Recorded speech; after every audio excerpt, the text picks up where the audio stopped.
Who knows soy marinero, soy capitan, soy capitan? I've got my nautical-themed Pashmina Afghan. I am Paul. I'm Storm. And we're going to talk about some stuff for 5 to 10 minutes. On average. Live, mofos!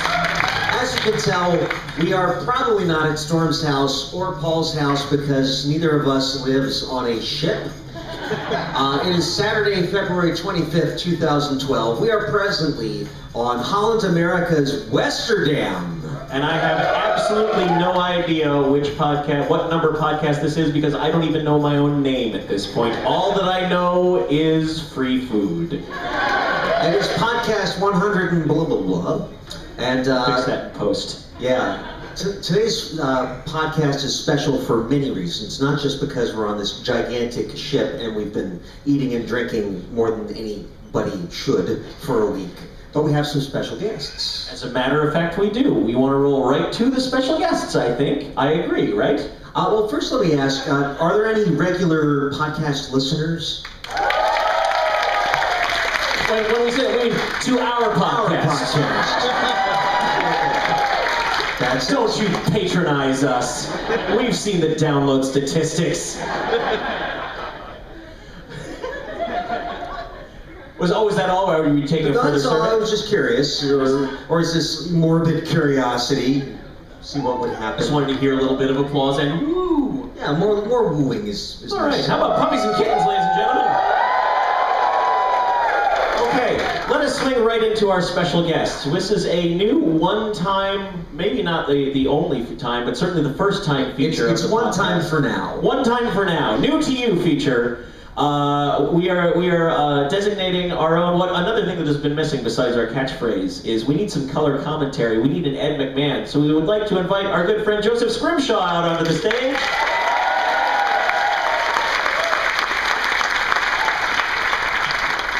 Joseph, you may sit near, but not too near us. Yes. Joseph has been fully authorized over the course of this podcast. Should anything particularly pithy or funny be said, he is fully authorized to declare a hi-yo. Hi-yo. And he is also, he is the arbiter of if anything constitutes a genuine burn. At which point, should a burn be declared, we would like this entire room to turn into Showtime at the Apollo. We want falling out, we want screaming, we want the Sandman to come out and sweep us off the stage. We want you to dislocate your shoulder doing this. And if there's a clutch of 6 or 7 people who wants to stand down front and do the Cosby Gang falling out, we would appreciate that. You just organize yourself for that. Doing it all week so far. Why stop now? Yeah. But speaking of special guests, it is time for this to become an interview podcast. And we would like to invite out onto the stage the previously mentioned before the podcast started, sorry listeners at home, 3 wonderful, funny, and popular webcomic artists, Joel Watson, Rob Denblaker, and David Willis. Please come to the stage.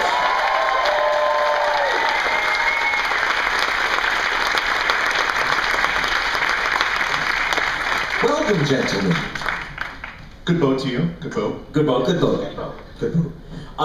Let's start things off. For those of you who are not familiar with these gentlemen, we've asked them to each give a 3-minute personal biography and introduction to who they are. Because we are lazy hosts. And we will be timing them. Here's the degree of difficulty. We have authorized them to interrupt each other's biographies. And so, Joel Watson, you're first. Go. Oh my God. Joel Watson, internet comics. Doctor Who. T-shirts. My name's Joel Watson. I make an online comic called Hijinks Ensue. It is about clapping. It's about geek pop culture. For the next week, it's going to probably be about pictures I took on this boat. Anything to keep me from going back to work is what I'm looking for. So I make jokes about the TV shows and the movies that you watch. I do it full time. I live off of t-shirt monies, delicious t-shirt monies, and convention monies, and that's. Oh, that was like 10 seconds. You don't have to fill the 3 minutes. You could just sing a little. Pixels. That's about it. That's what's We'll get to the questionings later. Okay, you'll see the remainder of your time to the gentleman on either side of you. Okay, let us hit reset.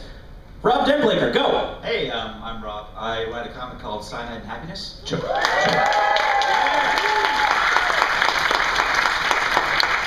I've been doing it for about 7 years, and like most cartoonists, I spend most of my time selling offensive T-shirts to children.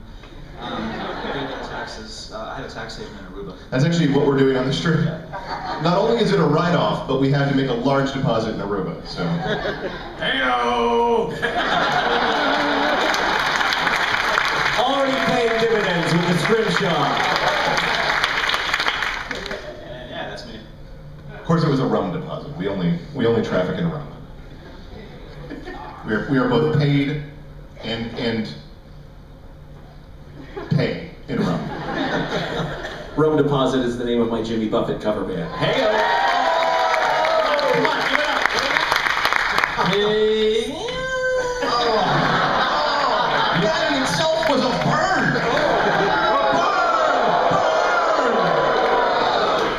I don't like this game anymore. You can't force the McMahon. You can't do that. These are your rules, gentlemen. Abide by them now. Okay, David Willis, go! All right, I have 3 projects. Nobody puts anybody. I know you're jealous. That's not so much interrupting as just being an asshole. And you come to the core of our relationship. Yeah, interruption is more of an art form, I find. Sorry. Now you've all learned Watson's Law, which is be an asshole. Yeah. To David Willis. All right, 3 projects. I do a short pact. I've been drawing that since 2005. I also do Dumbing of Age, which is about college. I've been drawing that since 2010. A lot less enthusiasm for that one. It's new. Because there's so many college kids who can afford a week-long cruise. Just this crowd has Yay, very bad school! I memory. love school. I also draw a comic for the Transformers Collectors Club magazine called Recordicons. It's about the little cassette tape guys that pop out of Soundwave's chest. There's a niche within a niche, within a niche, within an enigma, within a chest of a robot. I'm sure it'll appeal to all of you. What kind of comics do you draw? Only 2 levels of niches. Alright. Come on. So Mainstream. You still got a minute and a half if you have any more to fill. I've been doing comics since 1997 and I'm old. David actually predates the internet in terms of webcomics. And no joke, it's very strange. So you just like drew comics and tried to shove them into the floppy drive of your TRS-80? My first website was a GeoCities site. Oh. Do you have Flash? I mean, No. flashing text? Nope. Not Adobe Flash, flashing text, the real Flash. I think even then I was still Read comic. Okay, if that's the end of that, my first question is actually for Rob and Joel. Why are you two so much lazier than David, who has like 3 projects running? Good question. What is your deal? I can answer for Rob, and I'll let Rob answer for me.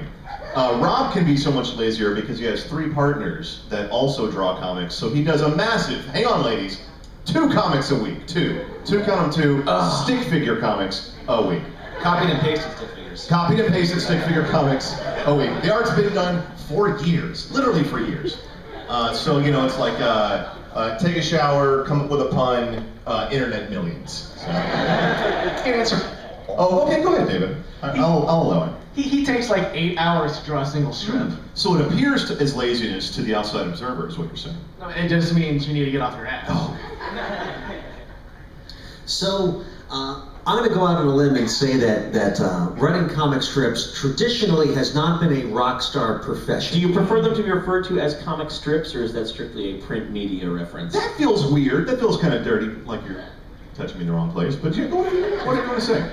I would say comics. I would just say comics. Okay, you're entertaining comic frames. Is that better? Yes. Okay. Sequential art. When drawing your online graphic novels. Yes. Penalized page funnies. Okay. Comic books. So your digitized ink-looking shenanigans. When you dick around with pen and ink, That's our inside term. Not traditionally a rock star medium. However, it is becoming one, I would argue. You think about the traditional, Charles Schultz, Bill Watterson, these folks that maybe live in an out-of-the-way town, maybe live in a shack. Charles Schultz doesn't so much live anymore. He lives in an out-of-the-way town. That we call, yes. Out-of-the-way town.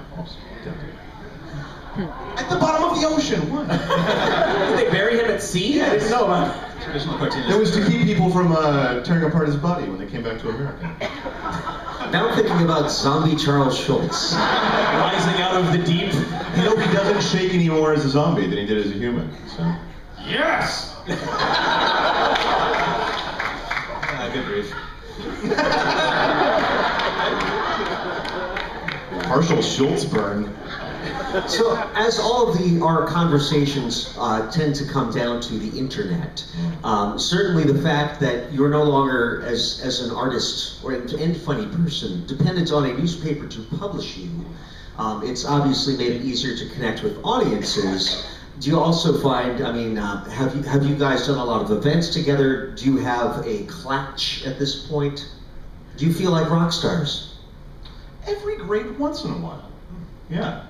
I think Rob maybe more so than me, because Rob is somebody that when we go to conventions, and we do run pretty much the same circuit. We do the same 10 or 12 conventions a year. And we live in the same city, but I only ever see him in different states, actually. Yeah. Rob lives about 20 minutes from my house, and I see him 6 times a year. Those are the terms of the restraining order. I have an ankle monitor that's going crazy right now.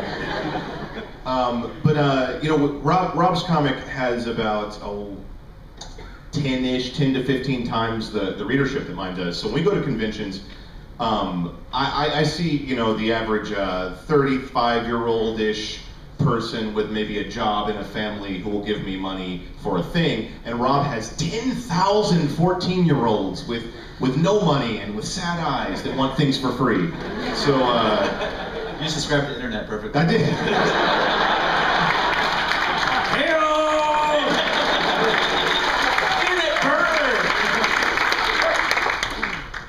But I see some of my peers be treated more like rock stars, with like the big kitty eyes and the tears streaming when the children see the people that make their dick jokes. And as internet cartoonists, like we're celebrities, internet celebrities, but we're also faceless celebrities, unlike you and Paul here. I put my face on everything. At conventions, I'll often take a 30-minute break and have one of our booth helpers sit in for me, and nobody knows the difference because I can't do it. Now, do you like that? Do you like that you are famous and earning your keep doing your craft, but at the same time you don't have the horrible, crushing press of fame that someone like a Paul Sabor the curse of Paul and Storm, yes. Right. Yeah. The Saborin curse. Oh God, don't get me started. It is nice, but I've never seen the other side of it. I haven't had the chance to go around with a really convincing Tom Cruise mask and see the other side of it. So, but it is nice to not have people it's a thing I realized about 3 or 4 years into this, that it is uniquely nice feeling to have someone treat you like you're special and important and a celebrity, and then be able to walk away from it.